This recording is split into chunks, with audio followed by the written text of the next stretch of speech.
Hello, guys and gals, and this is part 32 of our reading of the Rod Serling's Twilight Zone, 26 Unforgettable Explorations into the Realm of the Supernatural, and it is adapted by Walter B. Gibson.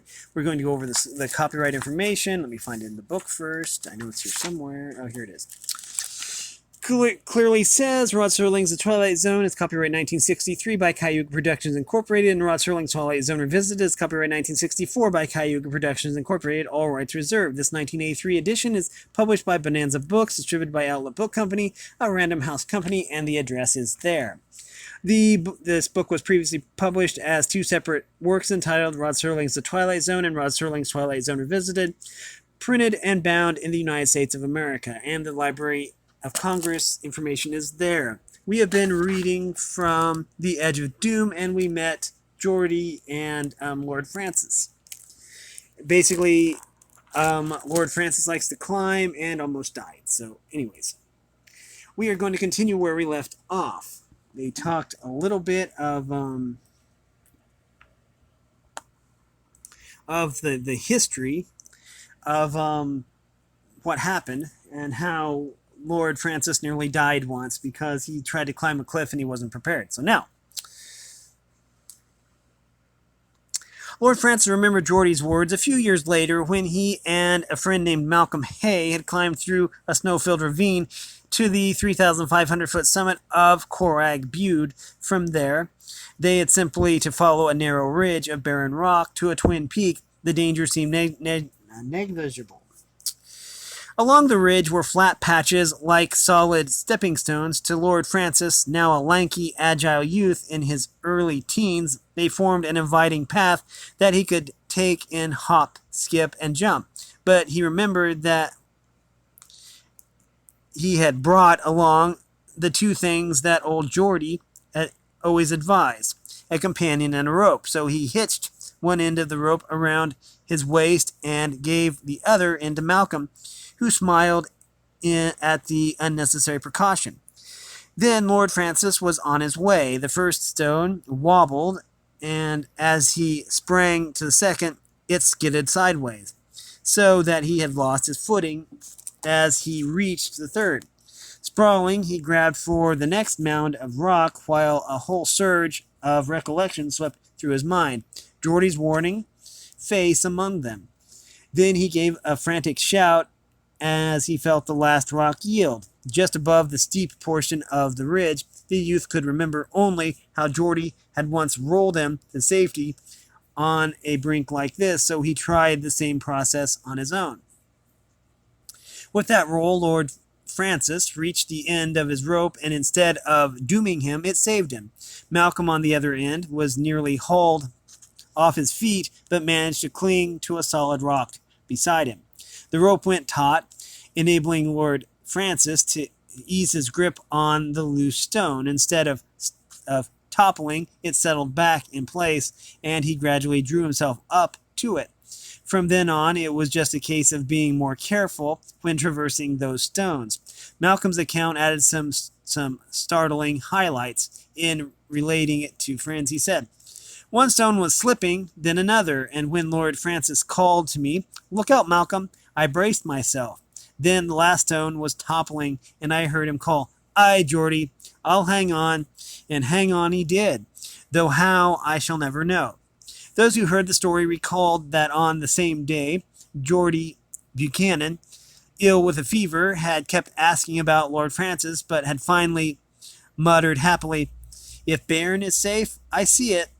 With that, Geordie had gone to sleep, and it was not until the next day that anyone learned of the near disaster on the summit of Corag Bude.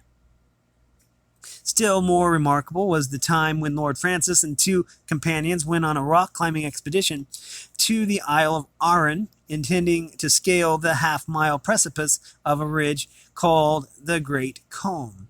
A dangerous mist set in, and at the end of 3 days, the party was sent to search the steeps and saddles that towered from the sea.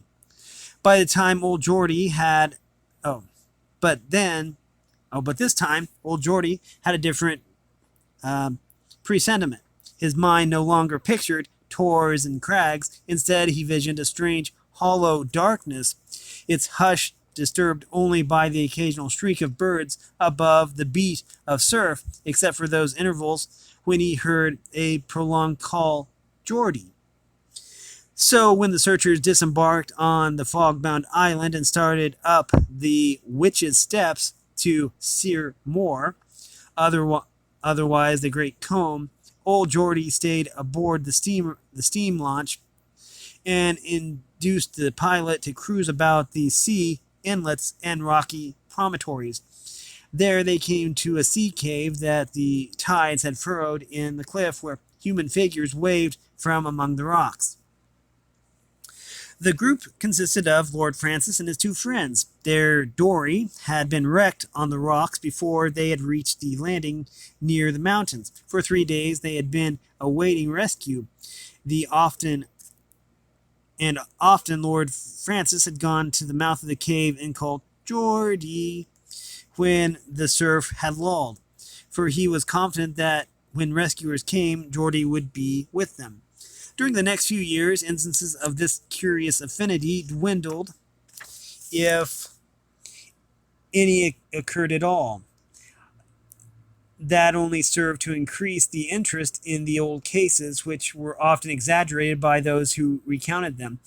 But the reach of mind to mind, the rapport between Geordie Buchanan and Lord Francis Douglas was merely latent rather than extinct.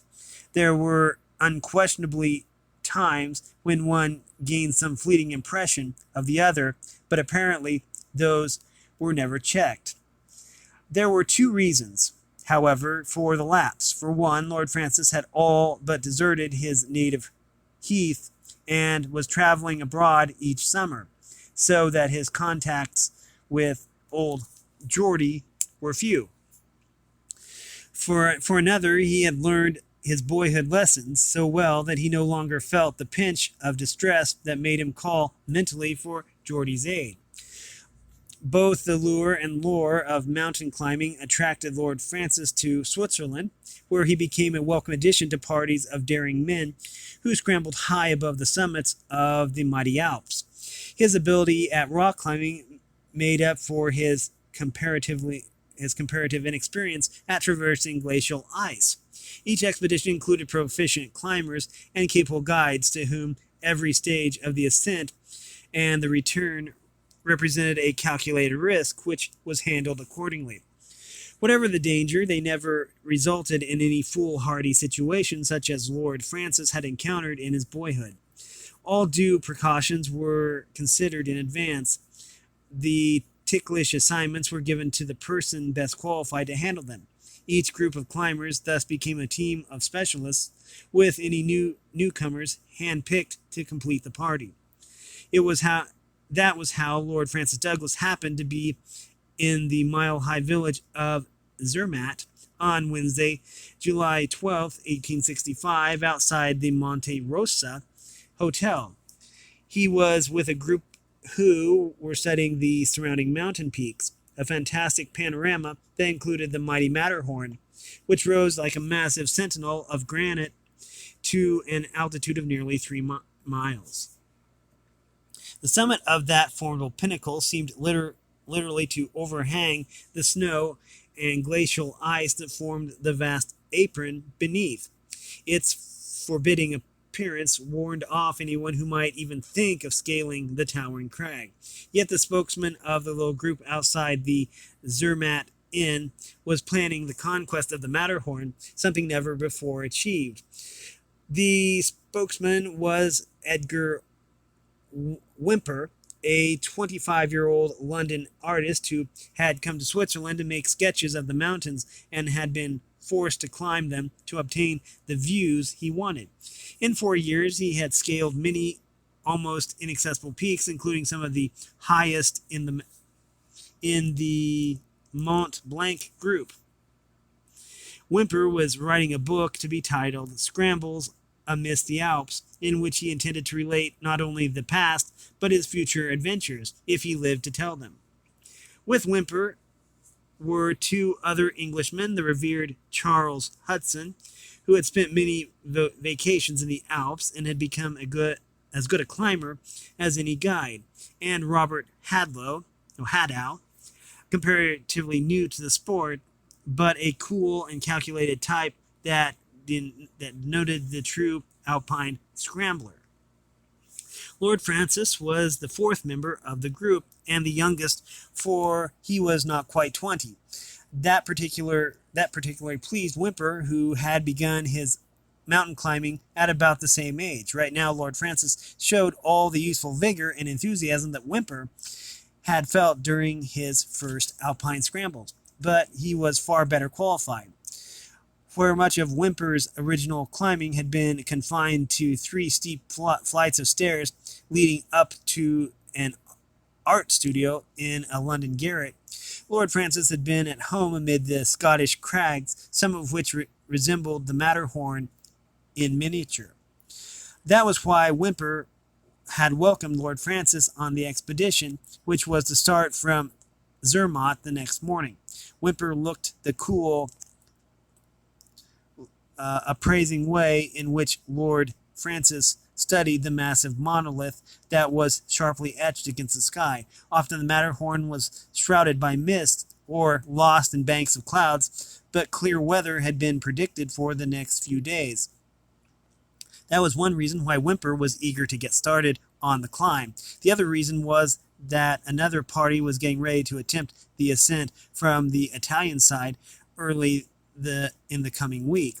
It was Whymper's ambition to be with the first group that scaled the Matterhorn, and even the hint of that others were planning such an attempt invariably forced him to immediate action. So the spirit of rivalry was often in the air when Whymper arranged an expedition, but he never stinted in his preparation. Always he had the best available men on call.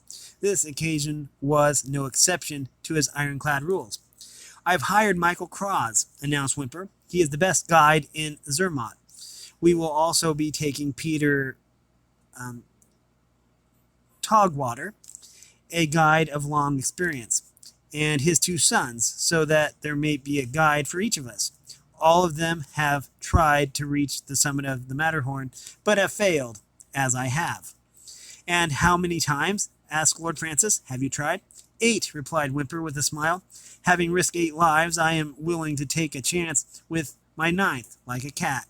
Yes, very much like a cat, because only a cat can climb the Matterhorn from this side, something that nobody so far has attempted." "You can't be serious, Whymper," Hadow exclaimed. "Look at the way the great brow juts over the snow below. You started all your other climbs from the Italian side, so you are familiar with the back slope already," Hudson began. "Everyone is familiar with the back slope," interposed Whymper, "and each time they encounter a new and impossible obstacle. I preferred to tackle it the hard way for once, straight up the face of the cliff, which may not be so steep, and forbidding as it looks to find out, we must try it." Whymper looked to Lord Francis for approval and received a nod of agreement. Eyes half closed, Lord Francis was thinking back to some of his boyhood climbs. Formidable though the Matterhorn was, it might be easier to scale than the Giant's Pillar. There would be many more hazards, of that Lord Francis was sure, but he was thinking in terms of degree. The number of hazards did not matter, provided that none was insurmountable. Whymper swung to the others and asked briskly, "How about it, gentlemen? Are we all agreed?" Hudson and Hadow exclaimed, glances then nodded. Despite themselves, these older men were swayed by the youthful enthusiasm of Whymper and Lord Francis. Preposterous though the new route seemed, the old one so far had proven hopeless. Almost anything was worth a try, with the Matterhorn as the prize. They went into the hotel, where Lord Francis found a letter waiting for him. It was from his cousin Archie in Scotland, and it dealt with business matters up to the final paragraph, which read, I told Buchanan that I was writing to you, and he said, tell the lad to take good care of himself wherever he may be, for 'twould be hard for me to help him now, though tell him I would surely try. That is indeed true, for old Buchanan could scarcely get around without his stick, but when he sits wool gathering before the fire, he mutters about the past and seems eager to be on the go, much like those times when he went to look for you. As Lord Francis pocketed the letter and turned towards the fireside, here inside the Swiss inn, a huge St. Bernard dog arose to greet him, reminding him of faithful Geordie there by the fire in the Scottish Manor House. Just as the St. Bernard would go to the aid of travelers in mountain passes, so would Geordie still try to answer a call from Lord Francis.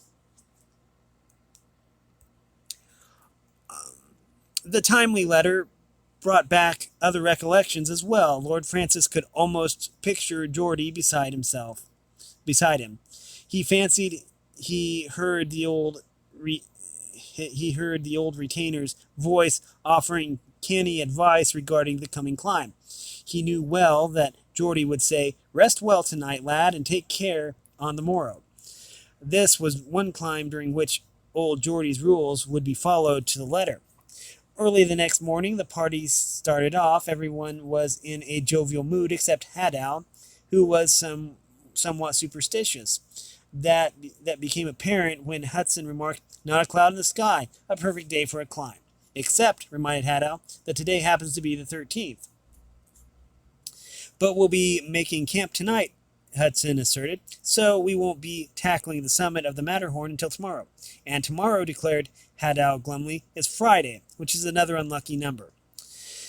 The others laughed off such talk, and the march continued until noon, when the party had reached an altitude of 11,000 feet, which meant a climb of only 4,000 feet more.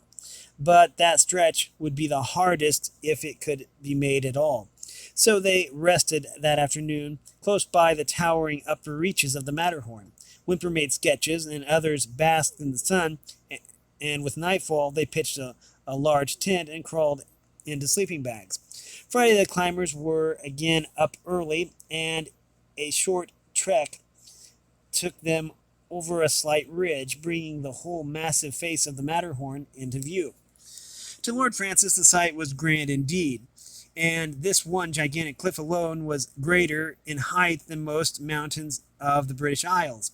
But most intriguing to his practiced eye, the vast bulk reminded him of just one cliff piled upon another, going up, up, up in repeat succession, each waiting to be taken in turn, with resting spots between, offering no great obstacle until the uppermost stages.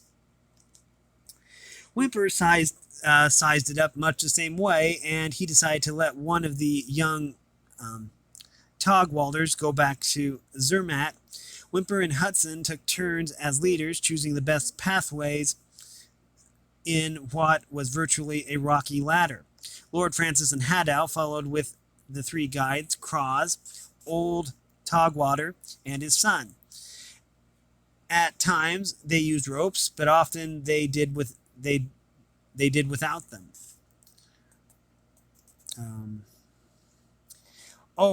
Always, however, one climber was ready with a helping hand for another, and they kept close track of their course so that there would be no problem when they made the descent. After a climb of 1,800 feet, they rested on a convenient ledge for half an hour, then continued on their way. The next 1,200 feet proved stiffer, but still they managed to avoid all obstacles. Every bulge of rock or wall of sheer cliff merely forced a change of course, for always there was some way around it. When the group halted again, they were at the 14,000 foot level, with only about 800 feet more to go. Below, a magnificent sea of alpine summits billowed like tremendous ocean waves. their snowy tops resembling whitecaps. Looking down the slanted cliff resembling huge steps, which could easily be followed down to the great glacier, nearly a mile beneath. But to these skilled climbers, that sight was not appalling. What interested them more was the climb to come. The party was at the foot of a huge brow, which Whymper had discussed in Zermatt. When viewed from a lower ridge, it seemed to overhang almost to the toppling point, but as Whymper had supposed, and Lord Francis had agreed, that was largely an illusion. Some parts of the brow were precipitous, others offered enough backward slope for a safe climb. After an hour's rest, they started up. At times, it was necessary to turn sharp corners in the rocky wall to find new steps. Again, the climbers came to spaces filled with snow, where they cut steps with their axes. There was ice on some of the rocks, another serious hazard, but one could be countered with due care. All during the climb, the members of the party were roped together so that if one slipped, those above could draw him up. They came to a steep stretch of snow where they hacked more steps and gripped the jutting rocks. There was no chance of any of the climbers finding himself in a spot where he could neither go up nor down, no matter how precarious the perch. Each man had another constantly at his elbow, ready with a helping hand. So it continued as they worked upward the final ledge and doubled back along it.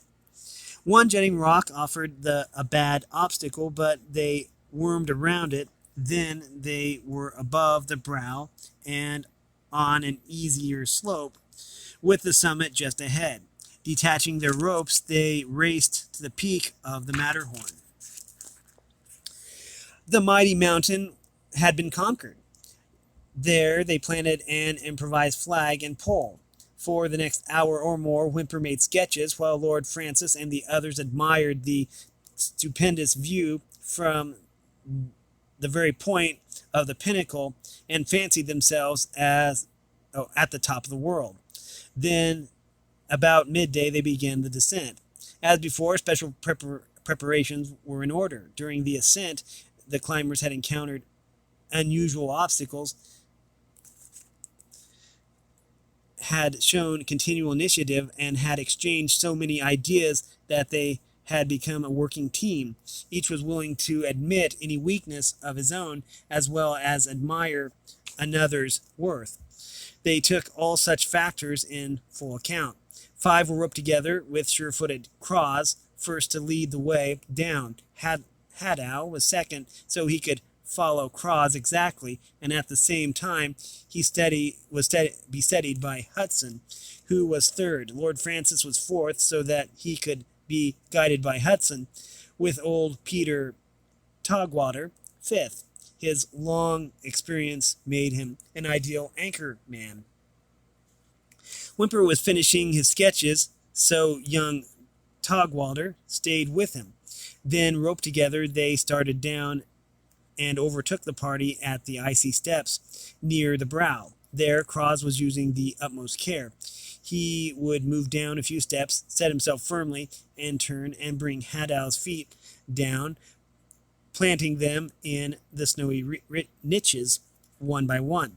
Hudson, Lord Francis, and old Peter could then follow in turn. The process was slow but sure, except for one factor. Lord Francis, whose gift for sensing imminent danger had become almost uncanny, saw the weakness and called to Whymper.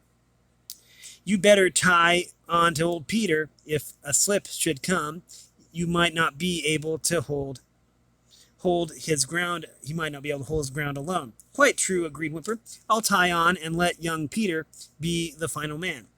That was done, and they had a perfect arrangement. Like Cross, old Peter was the sort who would never slip, but with 3 men in between, a bad slip on their part might put 2 or 3 times the weight on old Peter, enough to pull him from the moorings. But with Whymper and young Peter as reserves, that chance was eliminated. Hudson looked up as he awaited his turn to descend and gave a crisp congratulation. Good thinking, Lord Francis. We may need that extra anchorage. Good thinking it was, for Lord Francis had recalled his boyhood mistake of only a few years ago, and at the same time had remembered the wise comments of old Geordie. Here among the highest of the Alps, he was applying the lessons learned among the Scottish hills. Yet with it, he felt a strange, vague premonition that some coming event had swayed his demand for greater anchorage, rather than a mere sense of precaution. At that moment, the event came. Croz had just planted Hadow's feet in new steps and was turning to pick up his axe and go down a few more. Hudson was turning downward, ready to brace Hadow in case Croz should slip, though it was practically a certainty that Croz wouldn't, for he never did. Whether Hadow shifted or simply became dizzy from the altitude, he, the more firmly fixed at the moment, was the one who slipped. Somehow he lost his balance, his feet shot from under him, and even as he gave a warning cry, he struck Croz full force as the guide was taking his downward step. For all his skill and experience, Croz hadn't a chance to sidestep or gain a solid footing. He was bowled over by Hadow, and their double weight yanked Hudson from his step before he was able to brace as he had planned. Croz, too, had given a shout, but there wasn't time for Lord Francis to plant himself among the rocks, with Hudson going out so suddenly. But even as Lord Francis lost his footing, his premonition or precaution, whatever it was, proved its worth. That added moment enabled old Peter to throw his weight back and pull the rope taut.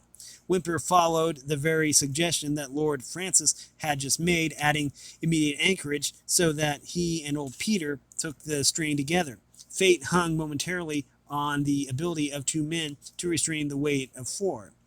If they could, young Peter, bracing farther up, would provide the added strength to halt the slide long enough for the men below to regain their footing. The pair held. For one fleeting instant, Lord Francis thought that his hunch had prevailed, but it was not the strength of the men that counted. It was that the rope that linked them. The rope snapped at the point of its greatest strain between Lord Francis and old Peter, sliding, twisting, clawing. Four of the party slithered downward, still the rope together by a bond that now meant their doom. For if one had managed to gain a grip upon a passing rock or crevice, the weight of the others would have dragged him along. Whymper, like the two Togwalders, stood transfixed by the horror of those cruelly prolonged moments during which their four companions reached the brow and plopped over one by one. Croz, Hadow, Hudson, finally Lord Francis, cascading into a series of mighty bounds from the jutting ledges of the Matterhorn to the great glacial expanses nearly a mile below.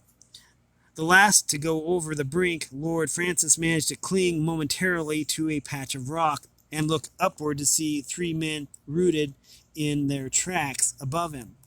There was a snap of the rope below, and with it he was yanked straight downward, and his last hopeless grip was gone. He was over the edge, and his voice was unheard as he called in the shapeless rock and snow, "Geordie, Geordie." In Zermatt, a boy was looking at the distant summit of the Matterhorn when he thought he saw an avalanche descending from its very peak. The boy rushed into the hotel and told about it, but nobody believed him. Avalanches were not apt to start from that high up. Actually, the boy had seen a human avalanche, four tiny figures that looked like bits of sliding rock.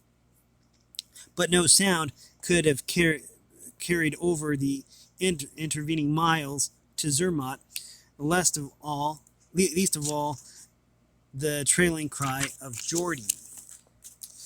In Scotland, hundreds of miles still further away, an elderly man sat dozing by a fireplace, for even on this summer afternoon there was a chill in the misty air. The man's eyes opened suddenly, startled. He looked around, realizing where he was. He reached for his heavy walking stick, arose and hobbled across the great gloomy hall to the doorway of a lighted room. Bowed above his stick, the old man studied a younger man who was writing at a desk. Respectfully, he asked, "You call me, sir?" The man at the desk looked up. "Why, no, I did not call. But there was only the two of us here, Lord Archie." "Yes, that I know. And I was sure I heard someone call Geordie, Geordie, just that plain." The man at the desk smiled. "Then it wasn't I who called you, Buchanan," he asserted. "It is only my cousin Francis who calls you Geordie. To me, you will always be Buchanan, remember?" "I remember." The faraway look that came to Geordie Buchanan's eyes was something that Lord Archie too remembered, going back to years before, but he had never seen it so vividly as now. Lord Archie rose from his desk and clapped his hand on the old retainer's shoulders. "You've been dreaming, Buchanan," he said in a kindly tone, "dreaming of the old days, for which I do not blame you. I dream of them sometimes too." Lord Archie piloted old Geordie back across the hall, eased him to his seat, and smiled sympathetically at the old man, as the old man laid aside his stick and resumed his doze. Then of a sudden, Geordie was on his feet again, gripping Lord Archie's arm. No longer bowed.